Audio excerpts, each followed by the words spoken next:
हमरा बेटा के तब पकड़ के बाजार के काट देलकै हो बाबू। ये में इसका सारा सा हाथ है, अंशु है, अमित है, ये मेरा चाची है, मेरा उसका सारू है, सारू के घर के पीछे में लाश मिला।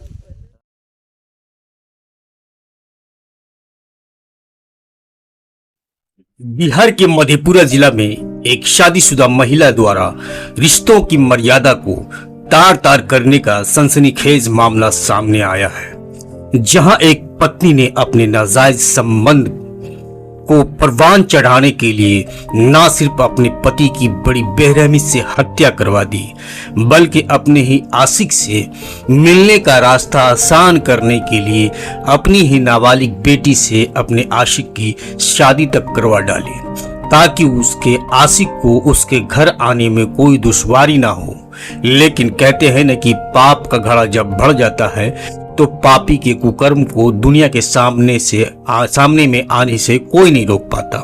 ठीक ऐसा ही हुआ है इस मामले में। एक मां के साथ साथ एक पत्नी के रूप में एक शादीशुदा महिला ने जिस तरह से घिनौनी कारनामे को अंजाम दिया है, उसे जानकर सभी हैरत में है।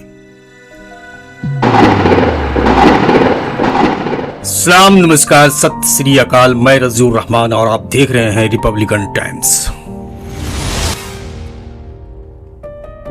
मामला मधेपुरा जिला के मुरलीगंज थाना क्षेत्र के नाड़ी पंचायत वार्ड नंबर 4 का है। जरा गौर से देखिए इस तस्वीर को। इस तस्वीर में एक काफी सरल स्वभाव का एक व्यक्ति जसवंत यादव है और दूसरी तस्वीर एक पत्नी एक मां के साथ साथ कई रिश्तों को तार तार करने वाली जसवंत की पत्नी पुनीता देवी की है। जानकारी के अनुसार नाजायज संबंध की वजह से जसवंत और पुनीता देवी के बीच करीब 3 वर्षों से मधेपुरा न्यायालय में मामला चल रहा है। बताया जाता है कि पुनीता देवी का बेलोडी वार्ड नंबर 3 के अमित कुमार और उसके जीजा राजेश यादव के साथ पूर्व से अवैध संबंध चलता आ रहा था।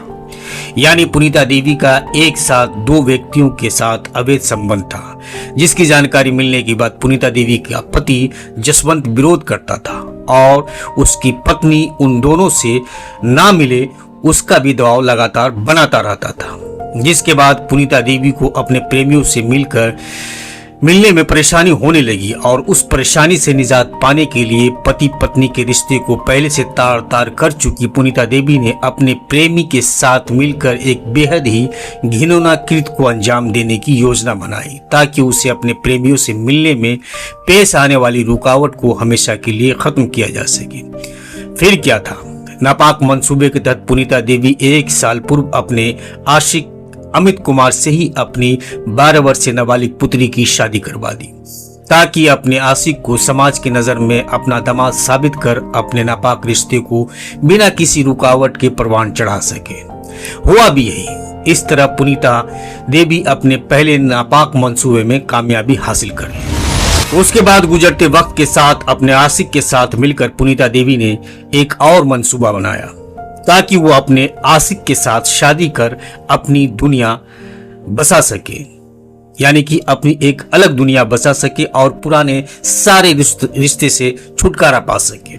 इस मंसूबा के तहत पुनीता देवी अपने पति जसवंत पर दबाव बनाना शुरू कर दी कि उसका पति जसवंत अपने दामाद अमित कुमार के नाम 1 बीघा जमीन रजिस्ट्री कर दे। लेकिन जसवंत अपनी पत्नी के नापाक इरादे को भांप चुका था और वह ऐसी गलती नहीं करना चाहता था, इसलिए जसवंत ने दामाद के नाम जमीन रजिस्ट्री करने से साफ इनकार कर दिया। लेकिन पत्नी पुनीता देवी लगातार अपने पति जसवंत पर जमीन रजिस्ट्री करने का दबाव बनाती रहती थी, लेकिन उसका दबाव काम नहीं आ रहा था। पति किसी कीमत पर जमीन लिखने को तैयार नहीं था।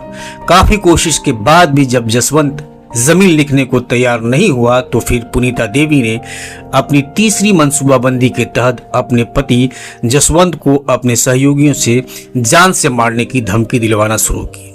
लेकिन जसवंत पर उस धमकी का भी कोई असर नहीं हुआ। जसवंत अपनी पत्नी के नापाक इरादे से शायद पूरी तरीके से वाकिफ था, इसलिए वह अपने फैसले पर अटल था। लेकिन दूसरी तरफ उसकी पत्नी अपने दामाद यानी अपने आशिक के साथ नई दुनिया बसाने को बेताब थी और इसके लिए वो कोई भी सीमा पार करने को तैयार थी। इसलिए जब पुनीता देवी ने हर मुमकिन कोशिश करके देख लिया, बावजूद उसका पति जसवंत जमीन लिखने को तैयार नहीं हुआ। तब फिर पुनीता देवी अपने आशिक के साथ मिलकर खौफनाक मंसूबा बनाया और अपने रास्ते की सबसे बड़ी रुकावट यानी अपने पति जसवंत को हमेशा के लिए मौत की नींद सुला देने का निर्णय कर लिया। और इस योजना के तहत पिछले 17 अगस्त 2025 की रात को जसवंत के घर अंशु कुमार नाम का एक व्यक्ति आया और जसवंत को खाद लोड करने के बहाने उसे घर से बुलाकर ले गया। जानकारी के अनुसार जसवंत को खाद लोड करने के बहाने बेलोडी गांव स्थित राजेश यादव के घर के पीछे नहर के पास ले जाया गया और फिर वहीं बड़ी बेरहमी से जसवंत की गला रेत कर उसकी हत्या की वारदात को अंजाम दे दिया गया और फिर उसकी लाश को नहर के बगल वाले खेत में फेंक दिया गया। 18 अगस्त की सुबह जसवंत के परिजनों को ग्रामीणों के द्वारा पता चला कि जसवंत की हत्या कर दी गई है तो फिर परिजन सहित पूरे इलाके में सनसनी फैल गई। अब चूंकि परिजन स्थिति से पहले से वाकिफ थे इसलिए सभी का शक जसवंत की पत्नी पुनीता देवी की तरफ था। लोगों का शक गहराता देख पुनीता देवी वहां से भागने की कोशिश करने लगी, जिसके बाद लोगों का शक यकीन में बदल गया और सभी मिलकर पुनीता देवी को पकड़कर घर के कमरे में बंद कर दिया। उसके बाद पुलिस को बुलाकर पुनीता देवी को पुलिस के हवाले कर दिया गया। फिलहाल इस मामले में पत्नी समेत 5 लोगों पर मामला दर्ज किया गया है, जिसमें 3 आरोपी को गिरफ्तार कर न्यायिक हिरासत में भेज दिया गया है। पुलिस का कहना है कि पुलिस मामले से जुड़े सभी बिंदुओं पर जांच कर रही है। बहरहाल जसवंत हत्याकांड में अब तक जसवंत की पत्नी पुनीता देवी के बहनोई राजेश यादव और गांव के ही अंशु कुमार को गिरफ्तार कर न्यायिक हिरासत में भेज दिया गया है, जबकि खाड़ी दक्षिण वार्ड नंबर 15 निवासी पुनीता देवी के दामाद यानी आशिक अमित कुमार और शुभम कुमार घटना के बाद फरार बताए जा रहे हैं, जिसकी तलाश पुलिस कर रही है। मुरलीगंज से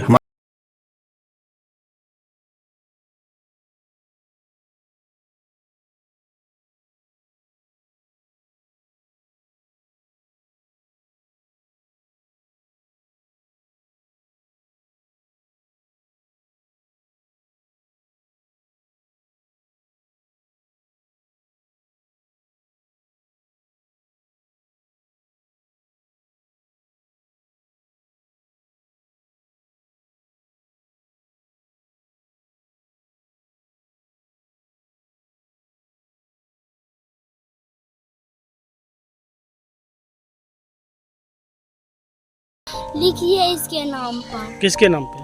अमित कुमार के नाम पर। अमित कुमार के नाम पे जी लिखने के बोल रहा था। हाँ तो पापा बोले नहीं लिखेंगे अभी, इसीलिए मरवा दिया जी। राजी छोकरा अमित कुमार से संबंध रहे 2 साल पहले से। अमित कुमार के छियै? मगर परिवारी हुए लागले लोग पंचायती बैठेलकै, तकरा नहीं मानलकै, चलि गेलै मधेपुरा में लै गेलै, बच्चा के बियाह करलकै, सब कोई जान लिए 1 साल के बाद अयलै, तब सब कोई कहलकै तुम जलानी बहुत आवारा रे, नहीं मानलकै ककरे बात करने। तो ओहि पर हमर दियर कहियो नहीं एकरा जमात मानलकै, कहियो नहीं, सब ना कहे तोरे साथ छौ सब